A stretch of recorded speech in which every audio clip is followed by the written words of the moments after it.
Resumen imposible. Un intento de ordenar las noticias en un país imposible de resumir. Maldita suerte. Una mirada crítica de una realidad absurda. Y ahí va, 2 de la tarde, 23 minutos, tenemos 27 grados de temperatura, está linda la tarde. Mientras ustedes dejan un like, un comentario, vamos a arrancar a tratar de contar esta realidad que está compleja, bastante compleja, sobre todo porque, como decíamos ayer, va a dos tiempos, ¿no? Está cada vez más presente esta Argentina que va, por un lado, con festejos, celebraciones y gente vivando a este presidente, y por el otro una crisis importantísima que vamos a estar reflejando en este resumen. Vamos a estar hablando de lo que está pasando en el sur y sobre todo con los gobernadores de la Patagonia que ya se están poniendo más firmes en relación a eso. Así que arranquemos con el tour de la gratitud y vamos a ver cómo está el presidente Javier Milei, que me parece que volvió a estadios anteriores. Sí. A juzgar por cómo se lo escuchó, ayer volvió el tipo irascible, el tipo que insulta, el que putea, el que se la agarra otra vez con los periodistas, el que se la agarra con empresarios, aunque no los nombre. Pero bueno, viajó básicamente a Mar del Plata, eso ya lo contamos, en el medio de este tour de la gratitud. Se tomó un tiempo para tirarle, aunque sin mencionarlo, a Paolo Roca, después de la licitación del gasoducto en Vaca Muerta, Río Negro, que lo venimos contando in extenso en los últimos días. Ahí Techin, recordamos que perdió la oferta de una empresa india. Hay una cuestión que se arma ahí de discusión a nivel país. Ahí está todo el mundo opinando sobre esto. Bueno, y es claro, una postura bastante transversal, como decías vos, Jera, ayer. No, sí, yo jodía con que, claro, la verdad que somos muchos los que perdimos con el gobierno de Milei, pero no todo genera una conversación, no todas las pérdidas generan una conversación como la de Paolo Roca. Sin Una lugar cosa a que dudas. perdamos nosotros y otra muy distinta que pierda Paolo Roca. Es verdad, es verdad. Bueno, justamente acabamos de mencionarlo, está preparando el terreno Roca para denunciar un caso de dumping. Exponentes del gobierno que salieron al ataque del empresario, por supuesto también en las últimas horas aparecieron muchísimos, entre ellos Sturzenegger y el propio Milei, ¿no? Que lo mencionó en su cuenta de ex Twitter, como Don Chatarrín. Don Chatarrín, el de los caños caros. El de los tubos caros. El de los tubitos caros. Tubitos caros. Es bueno el nombre igual, Don Chatarrín. Bueno, y después reforzó la postura en la derecha Fest, donde, le tiró a los empresarios prebendarios, como decíamos, no lo menciona, pero todo el mundo entiende a quién se estaba refiriendo. Además, fue muy fuerte lo que dijo, realmente, ahora lo vamos a escuchar, pero dijo, lo acusó de prebendario, de coimero, como a los políticos. Vamos a ver qué era lo que decía Javier Milei. Naturalmente, si el capitalista, el exitoso, es un benefactor social por servir al prójimo con bienes de mejor calidad, a un mejor precio, aquellos que tienen productos más caros y de peor calidad no son dignos del favor del mercado. Y si quieren hacerlo por la fuerza, haciendo negocios turbios con el Estado, esos deben desaparecer y ir a la quiebra.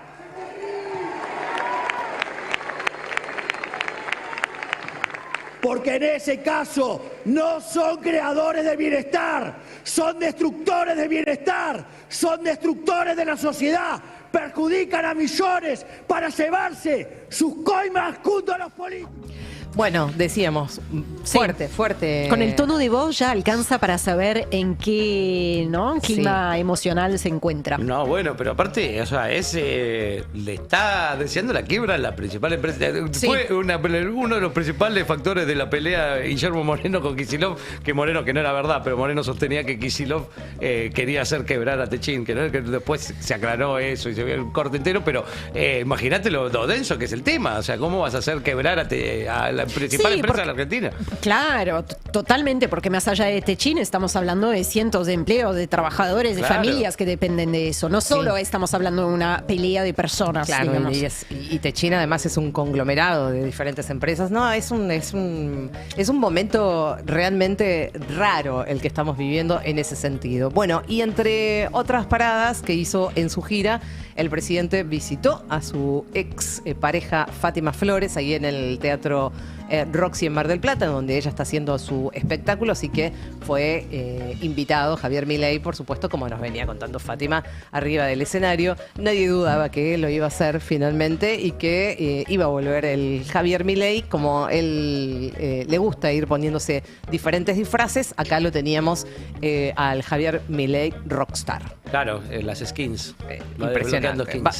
Claro, esa que se ve ahí disfrazada también era. Pues yo, sabes que al principio pensé que era Lilia Lemoyne. Yo No, también. pero es medio Pero no, sí, ¿quién es está Fátima medio Flores? Ay, Fátima, de que está cosplay, con la- es como Claro. medio una Sailor Moon, algo así, Una ¿no? cosa así, una Sí. cosa así, una Sí. cosa así. Y también fue junto a Karina Milei y a Sandra Petovelo. Sandra Petovelo, que se anduvo sacando fotos, firmando autógrafos. Fue un momento rarísimo, porque del otro lado de la vereda, eso por supuesto después se podía ver fuera del teatro, había mucha gente esperando para saludarlo a Milei. No de la mejor manera.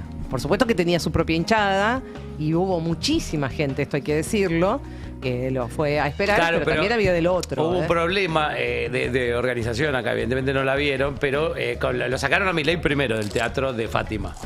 Entonces, la gente que había ido a Milei, o sea, partidaria de Milei, estaba dentro del teatro. Los otros partidarios de Milei estaban ya en la derecha fest. Entonces no le quedaba gente. No había mucha. No había gente a favor cuando Javito sale del teatro, que se ve que encima hay uno de los cronistas que vi que decía que era una barra brava de Pedro Aznar, que salía de otro teatro, que le empiezan a cantar hijo de puta, que sale la barra brava de Pedro Aznar y Milei solo no tenía gente a favor porque estaban adentro del teatro en la derecha FED, y ahí es cuando le empiezan a cantar y se escucha más fuerte. Claro, no había tanta gente para duplicar, o sea, que estuviera... Claro, que gente a favor de Milei La- estaban la adentro estaba- del teatro en la derecha FED. No estaban... Claramente. Bueno, hablando de lo que pasó ayer en el teatro con su ex novia, vamos a ver un poquitito de cómo cantaba. Un poquito. Índices de alfismo muy altos se manejó ayer. En todo, no solamente acá, Sí, ahí después cuando en lo la veíamos derecha en Fest el también. discurso de la derecha Fest también, estaba Sí, sí, sí. súper ronco. Muy alfismo total.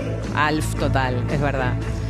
Pero esto contrasta, después lo vamos a ver, con lo que está pasando en el país, ¿no? Da la sensación de un Sí, una tipo desconexión total. totalmente desconectado de la realidad, que de todas formas da la sensación de que por ahora, no digo por ahora, simplemente por ahora, no está teniendo un costo político este tipo de cosas, pero realmente la lejanía que aparenta tener el presidente en relación a todo lo que está pasando en el país, desde la economía hasta el tema de lo que ocurre en la Patagonia, es impresionante. A mí, una cosa digo, no creo que eso marque totalmente el rumbo de la opinión pública, pero me llamó la atención una cosa que pasó en el programa de Georgina Barbarosa, que Sí. no está Robertito ahora conduciendo, que estaban hablando de este tema del show, estaba Pía, la de espectáculos, hablando del show que se venía, y Marix Zavalli como medio que frena todo y dice,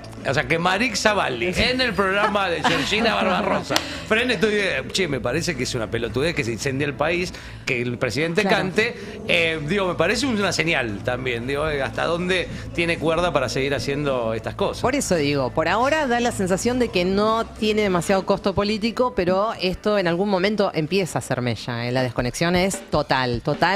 Tanto es así que vamos a meternos con los números de la economía, porque esto no arranca, no solamente no arranca, va medio para atrás. El salario mínimo en 2025 alcanzó para alimentarse apenas 2 semanas al mes. Vamos a ver qué es lo que dice este primer informe anual de la canasta básica alimentaria, que releva la evolución de los precios entre el 2021 y el 2025 en 84 localidades de 10 provincias argentinas. Y entonces lo que se indica es que el salario mínimo vital y móvil perdió de manera sostenida la capacidad para poder cubrir las necesidades básicas alimentarias. ¿no? Lo que mencionábamos. En 4 años, el costo de la canasta básica alimentaria se multiplicó más de 17 veces y el salario mínimo perdió capacidad en función de esto para cubrir la alimentación básica durante todo el mes. En el 2025, según estas proyecciones, alcanzó para casi 13 días menos que en el 2021. Y eso lo vivimos todos, trabajadores en blanco, trabajadores en negro, trabajadores monotributistas, todos lo vivimos, todos lo sufrimos. El poder adquisitivo se contrajo muchísimo, bueno, y ahora está reflejado en este informe. Es increíble, no sé si ustedes lo notan, Diego, pero bueno, pasa a ser la cantidad de tiempo de conversación que lleva la subsistencia, donde hay ofertas, cosas que podés comprar. Total. Lleva mucho tiempo de nuestra vida, digo, además de la angustia de no llegar a fin de mes y qué sé yo, consume mucho tiempo de nuestra vida, es casi el principal tema en los laburos, así a la hora del almuerzo, es ¿dónde compraste eso?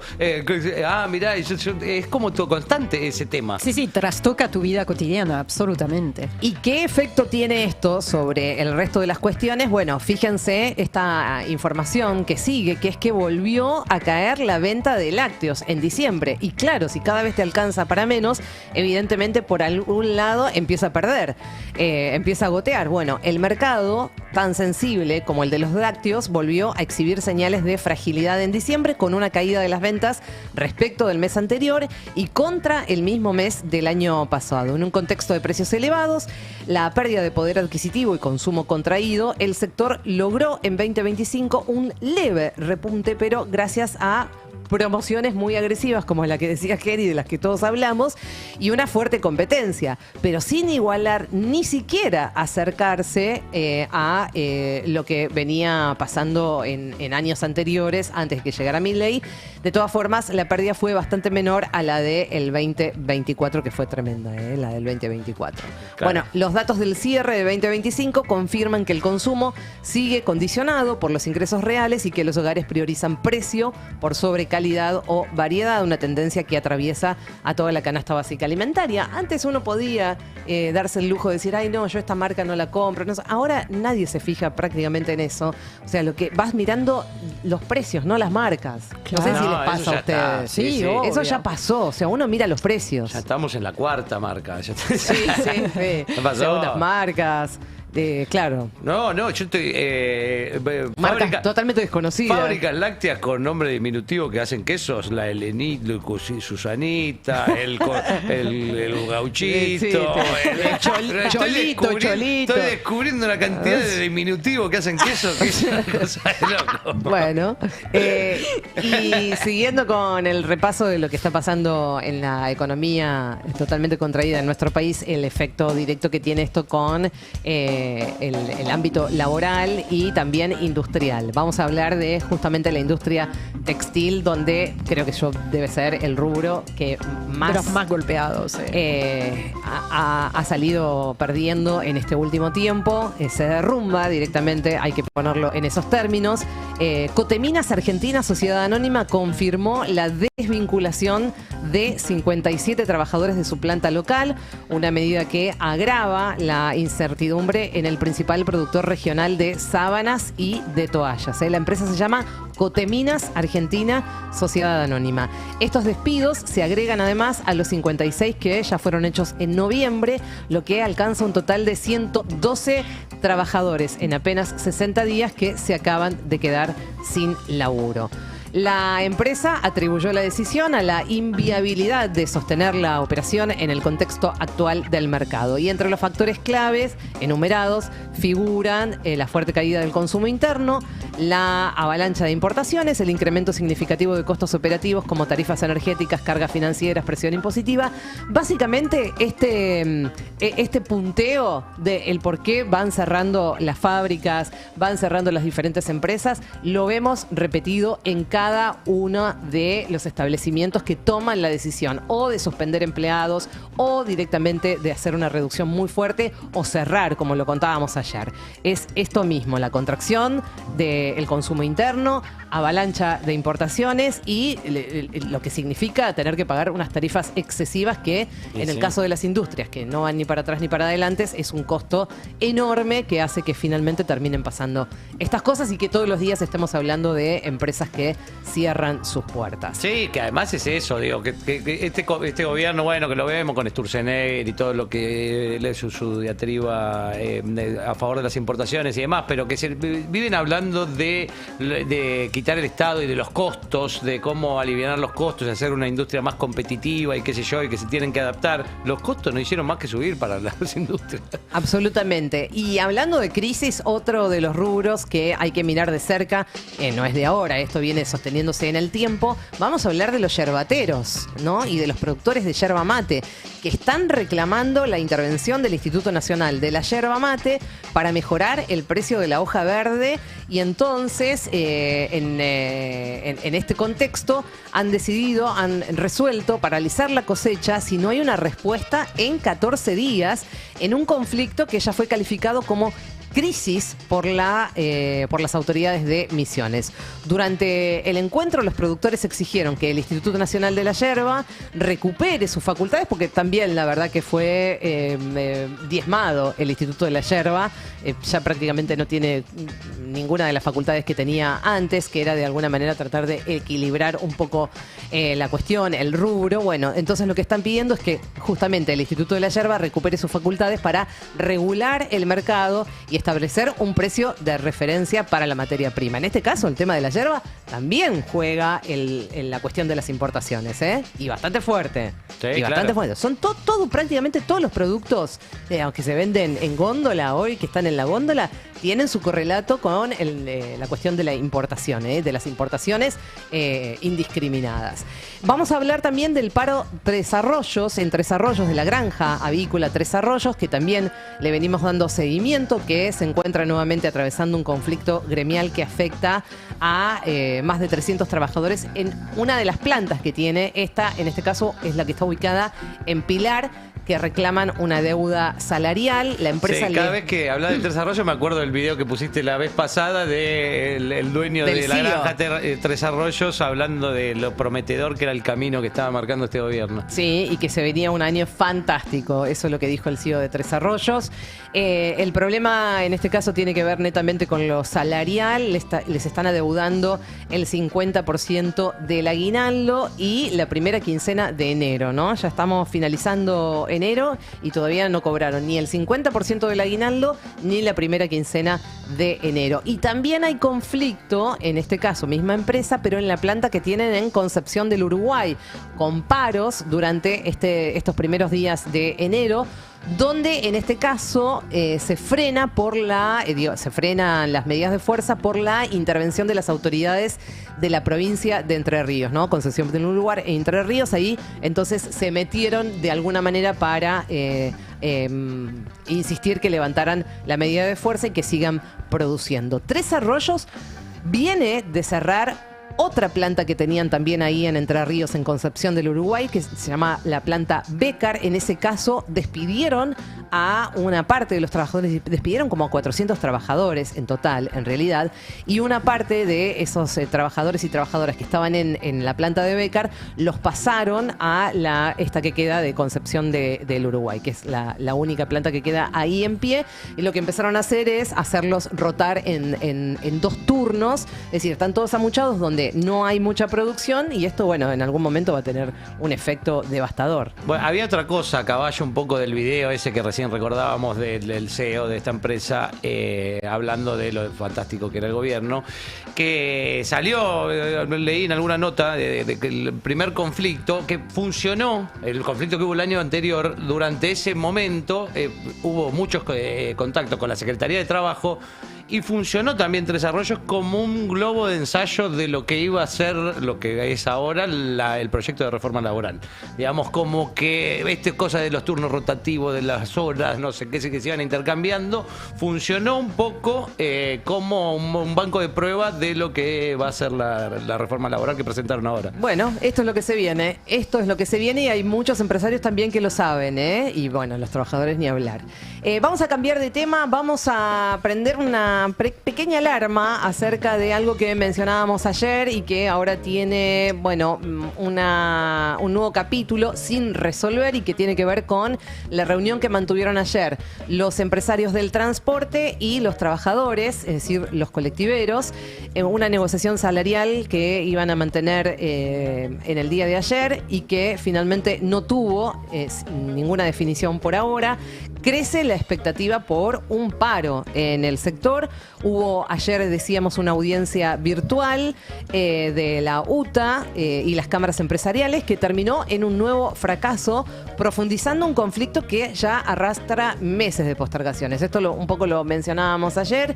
Es un tema que vienen con un tire y afloje. Siempre cuando la cuerda se tensa muchísimo y parece que va a venir el paro, bueno, vuelven para atrás, conciliación obligatoria. El tema acá me parece que tiene que ver con la oferta que están haciendo de parte de las empresas, ¿no? 1% les están ofreciendo a los trabajadores, a los colectiveros, que evidentemente acaban de rechazar, ¿no? Lo mencionan como una falta de respeto. Y esto ya lo venimos viendo en varios gremios, cuando las ofertas son del 1%, porque además vienen siendo así, 1%, 1,5%, bueno, la catalogan como una falta de respeto y una burla. Así que esta reunión pasó a un cuarto intermedio. ¿Cuándo va a ser la definición? Veremos. El conflicto va a seguir el viernes, de todas formas. Hay una próxima audiencia a las 11 de la mañana en la sede de la Secretaría de Trabajo, ahí en la avenida Alem. De no llegar a un acuerdo, lo que tengo entendido es que la posibilidad de que en el mes de febrero, ya en los primeros días de febrero, pueda haber en todo caso una resolución hacia el lado del paro, ¿no? El paro de transporte que puede afectar entonces a los servicios del AMBA, digamos, de Capital Federal y del conurbano.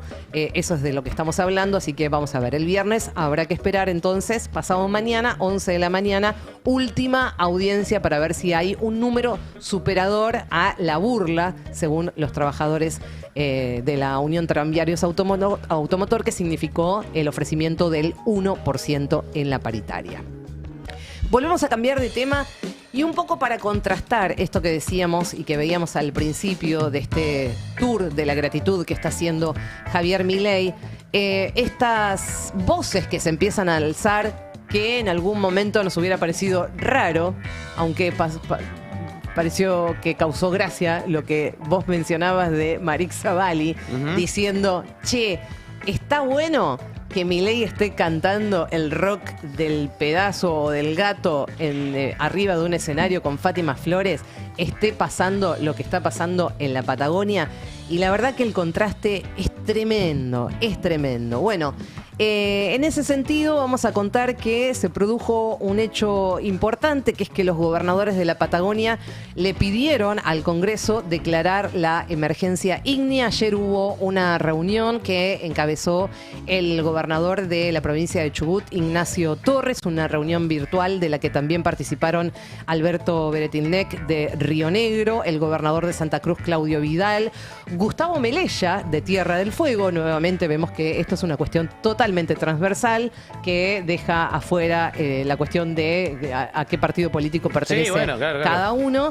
También participó La Pampa a través del ministro de Seguridad y Neuquén, que mandó a su ministra de Ambiente y Recursos Naturales. Vamos a ver qué es lo que planteaba Ignacio Torres, que fue el que llevó la voz cantante, que a propósito además tenía un mapa de la Patagonia en el que fue mencionando la cantidad de hectáreas que se fueron quemando en las diferentes provincias, en todo el territorio de la Patagonia. Están pidiendo que finalmente esto llegue al Congreso ahora en las extraordinarias y que se pueda declarar la emergencia. Lo primero que hay que hacer es poner claridad y dimensionar lo que está pasando en la Patagonia. Al día de hoy se quemaron 168.000 hectáreas en La Pampa, más 45.000 hectáreas en Chubut, en Río Negro alrededor de 10.000 hectáreas, 6.000 hectáreas en Neuquén y en Santa Cruz alrededor de 700 hectáreas. Es el equivalente a 20 veces la ciudad autónoma de Buenos Aires. Concretamente lo que estamos pidiendo, lo que estamos diciendo los gobernadores, los gobiernos de la Patagonia, es que ni Chubut ni la Patagonia somos territorios aislados. El fuego no pide permiso, no pregunta qué jurisdicción es y no le pregunta tampoco al productor que perdió todo o al vecino que perdió su casa de qué religión o de qué partido político es. En este momento, donde hay una situación climática extraordinaria, necesitamos tener herramientas extraordinarias. Por eso solicitamos a toda la dirigencia que la misma unidad nacional que hoy tenemos para combatir este incendio, donde todas las provincias de la Argentina, que en este momento hay brigadistas de prácticamente todas las provincias y Ciudad Autónoma de Buenos Aires atacando el fuego en la provincia de Chubut, más la Agencia Federal de Emergencias, la misma unidad la llevemos al Congreso para aprobar la emergencia ígnea. Es tan grave lo que está pasando que ya están presionando de varios sectores. Vamos a ir mostrando apenas algunas de las cuestiones que vimos, sobre todo que circularon en las redes sociales. Por ejemplo, un pronunciamiento del PRO directamente. Ahí Macri está presionando también para que esto ocurra. Vimos lo que decía entonces a propósito del video que subía Nacho Torres y que acabamos de ver. Desde el PRO respaldamos el pedido de los gobernadores de la Patagonia y exigimos al Congreso la declaración de la emergencia ígnea. La situación es grave, afecta a miles de argentinos y requiere decisiones urgentes para contener el daño y asistir a las zonas afectadas. Lo mismo hacía la Unión Cívica Radical, la UCR, respalda a los gobernadores patagónicos en el pedido de la declaración de emergencia ígnea nacional. La situación de los incendios en la Patagonia es crítica, requiere recursos y herramientas extraordinarias, priorizando lo más importante, cuidar la vida de los argentinos, básicamente algo muy similar. Pero también lo hicieron desde la coalición cívica, por supuesto lo vienen haciendo desde el peronismo. Mauricio Macri en persona también salió a pedir la emergencia ígnea. Igual sería bueno, porque en la mañana escuchaba a Débora de Urieta, que sabe mucho de parlamento y qué sé yo, que decía que no se sabía bien qué proyecto iban a votar, porque hay un proyecto de emergencia ígnea que ya está presentado, que está presentado por José Glinsky, sí, que es diputado, y Sabrina Selva, por Chubut, por el peronismo, y había dudas en alguno de estos grupos de gobernadores porque no querían votar el proyecto de un Cuca. Espero que se cumpla lo que dice el gobernador, de que no preguntan de qué partido es. Porque vos sabés que fue que este proyecto del que vos estás hablando es el que agarra Melella, que también formó parte ayer de esta reunión, y de alguna manera lo pone sobre la mesa en la discusión con el resto de los gobernadores, incluyéndolo Nacho Torres, y aparentemente fue Nacho Torres el que dijo que no era tiempo de carancheo, dijo. Como si, digamos, de todas formas, claramente no hay mucho que vaya a diferir un proyecto de estas características al que está presentado, que además no es el único, el de Glinsky y de Sabrina Selva. Hay varios proyectos presentados y todos más o menos van en el mismo sentido. O sea, es una pavada. Sí, que por eso que eso decía, que lo importante, como dice Nacho Torres, sea que llegue la ayuda y que vayan a apagar el fuego y no de qué partido político es. Exactamente. Bueno, la pregunta es: ¿qué va a hacer la Casa Rosada después de esta reunión que acaban de tener los gobernadores patagónicos, más toda la presión que hay de los diferentes partidos políticos y de dirigentes de peso a nivel nacional? Me voy a sostener sobre una nota que escribió hoy Sofía Rojas en Infobae y que ella cuenta que en Casa Rosada aseguran que no tienen el detalle de lo que están pidiendo los gobernadores y que no pudieron elaborar. Esto posta, dice esto la nota, y le creo. Que no pudieron elaborar un diagnóstico del reclamo, por lo que van a dilatar la respuesta para las próximas horas, que de todas formas no descartan que hagan lugar a la posibilidad de que finalmente este tema, que es básicamente lo que están pidiendo, entre dentro del listado del temarios de las sesiones extraordinarias que comienzan el próximo 2 de febrero. Hablando del tema de recursos, vamos a seguir dándole bola a esto porque realmente lo que está ocurriendo en la Patagonia es gravísimo.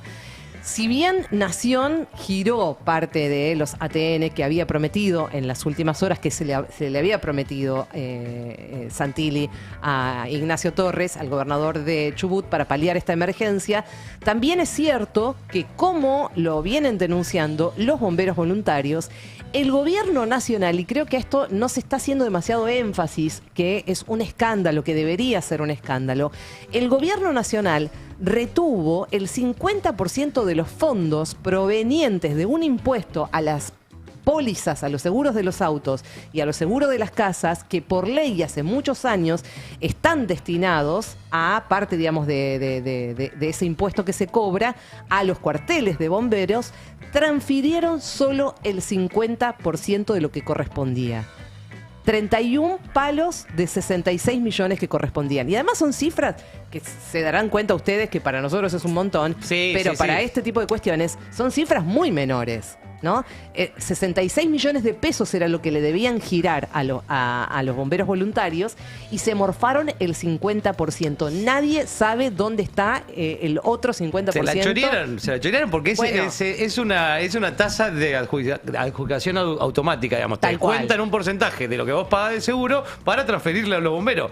O sea, se la chorearon, es guita que ya está recaudada y se la chorearon la mitad. Por eso estoy diciendo que no está teniendo la repercusión que debería tener, y menos, y mucho menos en este contexto en el que estamos viendo arder la Patagonia. A propósito de esto, hablaba Ariel Ijalad con Rodrigo Oliva, presidente de la Federación de Bomberos Voluntarios de Chubut.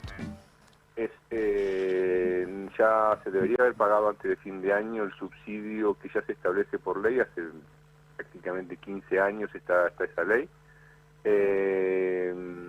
que establece que un 5 por 1000 de todos los seguros, menos los seguros de vida, van a parar a un fondo. Ese fondo se reparte entre los más de 1000 cuarteles en el país, siempre mientras tanto los cuarteles tengan todo en condiciones. Ese fondo se debería haber recibido meses antes de finalizar el año, todavía no. El primer pago que se hizo a principios del año 25 se utilizó para la compra de material. Por ejemplo, en el caso de Chubut específicamente, después de los incendios del año pasado, se trató de recuperar la mayor cantidad de material que se va rompiendo, perdiendo, agotando.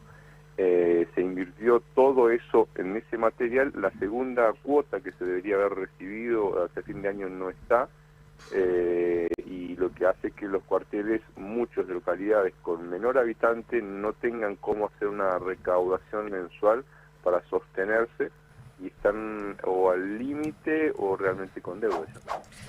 Y una cosa más que quiero decir en relación a esto, porque, bueno, evidentemente están pasando muchas cosas hace algunos días, ya no recuerdo cuándo. Habíamos visto un video del propio gobernador Nacho Torres que decía que no se dejaran engañar, que había mucha gente pidiendo colecta, Sí. digamos, y que decía que ellos no necesitaban nada. Lo disociado de la realidad, que me pareció ese comentario, además desesperante, porque lo que vemos es que en realidad hay muchas cuadrillas que se organizan en comunidad, muchas comunidades de la Patagonia que organizan desde hace mucho tiempo brigadas comunales que se autogestionan para, digamos, poder por lo menos contener, aunque sea, digamos, los primeros fuegos, o dar una mano en lo que se pueda, con un montón de implementos que además en algunos casos son muy efectivos para poder paliar un poco la situación de los incendios. Y justamente quienes están pidiendo guita, colaboración para poder cargar nafta para las camionetas que llevan los tanques de agua, bueno, para un montón de implementos que necesitan, son esas cuadrillas, esas brigadas comunitarias que hacen un esfuerzo enorme, que están compuestas por vecinas y vecinos de el Sí, lugar. voluntarios, todos. Por eso me pareció tan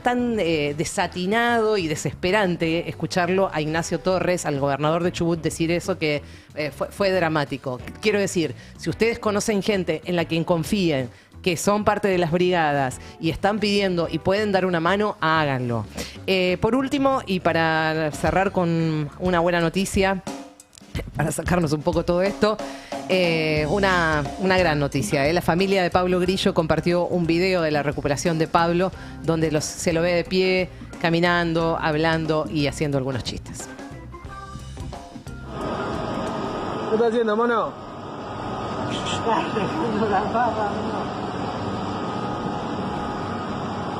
No estás en tu jurisdicción, ojo, no se le evita. Y lo vemos a Pablo ahí. La jardinería se lleva en el corazón, decís, ¿no?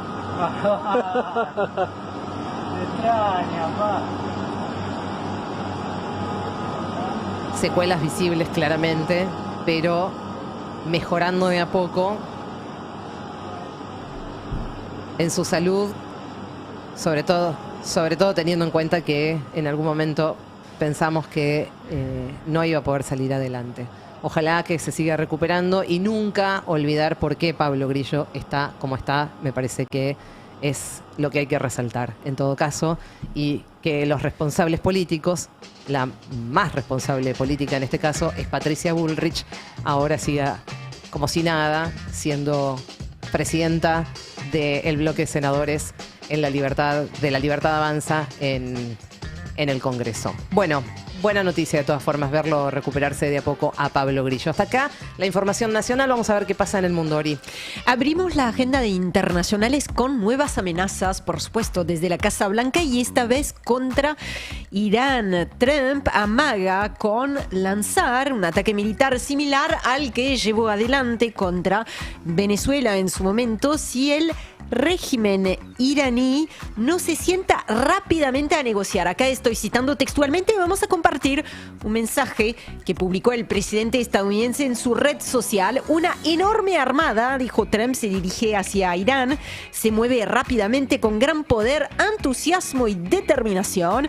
Es una flota más grande que la enviada a Venezuela, encabezada por el gran portaaviones Abraham Lincoln. Al igual que con Venezuela, está lista, dispuesta y capacitada para cumplir rápidamente su misión, con rapidez y violencia de ser necesario.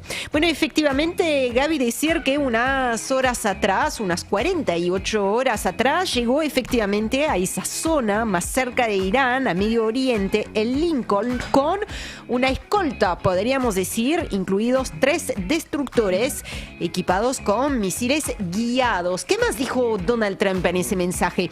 Esperemos que Irán se sienta entonces rápidamente a la mesa y negocie un acuerdo justo y equitativo, sin armas nucleares, que sea bueno para todas las partes. El tiempo se acaba, dijo Trump, es realmente esencial. Recordemos, Trump que decidió retirar a Estados Unidos y a romper el pacto nuclear tan logrado con tantas dificultades entre la comunidad internacional y la República Islámica de Irán unos años atrás. Como le dije a Irán alguna vez, lleguen a un acuerdo. Dice Trump en ese mensaje, no lo hicieron y se produjo la operación Martillo de Medianoche, una gran destrucción de Irán. El próximo ataque, amenazó Donald Trump, será mucho peor. No dejen que esto vuelva a suceder. En este fragmento, sí, no pasa ni un día sin algún tipo de amenaza. Por Dios. Este último tramo, Gaby, hace referencia, por supuesto que lo recordarás, a los ataques estadounidenses en suelo iraní a mediados del año pasado, fue en junio de 2025, contra, en particular, pero no solamente, instalaciones nucleares. Bueno, a su vez, esto va a seguir escalando, por supuesto, que sea de forma retórica o concreta. Respondió la misión de Irán ante las Naciones Unidas, recordándole a Estados Unidos que la última vez que el país se metió en guerras en Afganistán e Irak, desperdició más de $7 billones y perdió más de 7.000 vidas estadounidenses. Irán está dispuesta a dialogar sobre la base de respeto mutuo y los intereses, pero si se le presiona, se defenderá y responderá como nunca antes. Bueno, esto efectivamente es Estados Unidos ejerciendo presión. La pregunta, esto es obvio, bien, la pregunta es ¿para qué? ¿Cuál es el objetivo que está ahora persiguiendo Donald Trump? Forzar efectivamente una negociación, provocar un colapso del régimen y también con qué consecuencias, ¿no? Me parece en ese punto que Irán no es exactamente comparable con a Venezuela en términos, digamos, de liderazgo y de estructura de poder, es difícil imaginar que se remueva, se secuestre, como lo hicieron con Nicolás Maduro, al ayatollah Jamenei, y que siga business as usual, ¿no? Además, cuando se habla de Irán, es más complejo, ¿no? hay como un entramado de poder, una estructura de poder, una organización, un país que por su entorno, por cómo es el país en sí, que es distinto. No se puede simplemente comparar Irán con Venezuela como lo viene haciendo, digamos, Donald Trump en sus declaraciones. Además, cuando se habla de Irán, bueno, acá estamos haciendo un resumen, ¿no? Pero se habla también del control del estrecho de Hormuz, que cada tanto, cuando Donald Trump renueva sus amenazas contra la República Islámica de Irán, bueno, volvemos todos a hablar del estrecho de Hormuz, porque es uno de los principales grifos del comercio global de petróleo, por lo cual cualquier situación compleja allí en la región y en Irán en particular tendría también consecuencias de alcance global. Unos días atrás, lo que venía diciendo, lo que dijo Donald Trump, es que ya había amenazado, ¿no?, con una acción militar si no cesaba la represión de las protestas, ¿no? En ese momento lo que hizo es vincular la intervención estadounidense como si fuera a resolver algo con la represión de las protestas. Unas protestas que, por cierto, ¿no?, terminaron en un baño de sangre con varios miles de personas asesinadas. Y acá no estoy compartiendo un número preciso porque todavía no se conoce el número exacto de personas asesinadas en el marco de esas protestas. Luego dijo Donald Trump que al final no iba a ser necesario intervenir militarmente. Dijo finalmente la masacre se ha detenido, y muchos interpretaron esa marcha atrás o la atribuyeron a la falta de medios militares desplegados en ese momento en la zona de Irán. Un tema que ahora, hablando del despliegue militar, estaría zanjado con, supuestamente, o así al menos, intenta instalarlo Donald Trump, con la llegada del portaaviones. Recordemos, estamos hablando de 90 millones de personas en Irán, ¿eh? Realmente se puede complicar y mucho la situación. En las últimas horas Estados Unidos dejó, y acá ya vamos a hacer una transición hacia otras noticias, pero en las últimas horas Estados Unidos ha dejado de ser noticia, nada más que en las últimas horas, por el secuestro de Maduro o por las amenazas de anexión de Groenlandia, y la agenda doméstica volvió a tomar la delantera a nivel global con el asesinato de 2 ciudadanos estadounidenses a manos del ICE. Hay una sensación de que Trump está, con esas amenazas, buscando ahora cómo retomar la iniciativa. O sea, hay una línea de análisis. Cambiar la agenda, digamos. Y que plantea que, la agenda exterior de Donald Trump es esta. No está fingiendo. Es real, es concreta. Acaba de secuestrar a un presidente. No es un invento. Pero, sin lugar a dudas, que en determinadas situaciones y momentos también funciona como distractor de la agenda doméstica, ¿no? Una agenda doméstica que hoy tiene varios asuntos espinosos sobre la mesa, y de hecho vamos a hablar de violencia política en Estados Unidos, porque un hombre atacó en las últimas horas a la congresista demócrata por Minnesota, Ilhan Omar, en un acto público. Ese hombre, que estaba sentado en primera fila, la roció con un líquido mientras ella estaba hablando justamente de la necesidad de abolir el ICE. Vamos a revivir ese momento. ICE cannot be reformed, it cannot be rehabilitated. We must abolish ICE for good. Ahora les traduzco, Ella hablando. And DHS Secretary Kristi Noem must resign or face impeachment. Diciendo que el ICE no puede reformarse, no puede rehabilitarse. Ahí se levanta un hombre y se genera una situación de confusión. Bueno, es inmediatamente detenido. En el momento en que Ilhan Omar estaba recibiendo los aplausos de esa audiencia, después de decir que había que abolir para siempre el sistema del ICE, de la policía migratoria, pidiendo también la renuncia de la secretaria del Departamento de Seguridad Nacional, Kristi Noem, dijo debe dimitir o enfrentarse a un juicio político. Bueno, la violencia política en Estados Unidos es un problema recurrente, no es de ahora, pero por supuesto que lo viene fogoneando Donald Trump Y en particular... Está escalando, ¿no? De todas formas. Ilhan Omar, hay que decir también que es uno de los blancos favoritos de Donald Trump. Concentra todo lo que Trump aborrece. Es mujer, es musulmana, es ciudadana estadounidense llegada con el estatus de refugiada, pero es de origen somalí. Y el acoso, porque es un acoso público en las redes sociales, en sus declaraciones, el acoso en su contra es una constante desde hace años, pero claramente se viene intensificando desde el regreso de Trump a la Casa Blanca. Recientemente, unas semanas atrás, Trump dijo, ella es basura. Ella es basura, hablando de una congresista, ¿no? Bueno, cualquiera está mal siendo presidente, pero digo, además, hablando de una congresista ejerciendo sus funciones.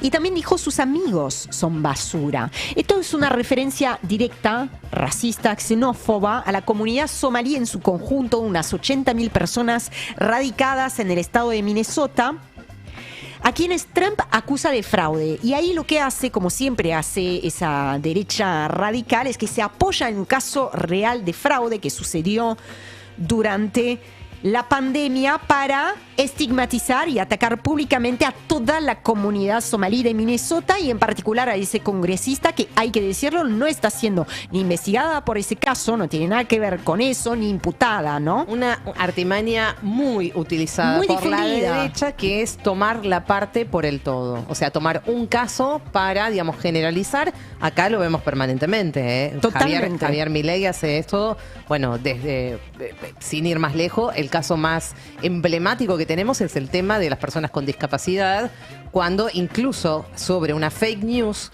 se toma esa radiografía de la cola de un perro para decir que era de un humano. Bueno, eso provocó a partir de ahí toda la narrativa que hubo alrededor de los discapacitados. Tomar la parte por el todo. Sí, a veces directamente, efectivamente, basado en una fake news y a veces basado en lo que hace el relato a veces más difícil, ¿no? De desarticular, basado sobre un hecho real, pero que no es tal como ellos lo cuentan. Claro.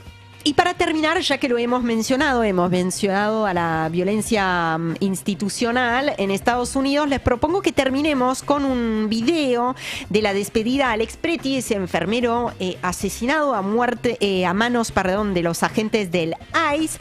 Es un momento solidario, es un momento lindo. A ver, lo escuchamos y les cuento un poco de qué va. Que suene. Un poquito más fuerte también, así lo disfrutamos todos. Esto es una banda que se llama Brass Solidarity. Es un grupo de Minneapolis. A ver.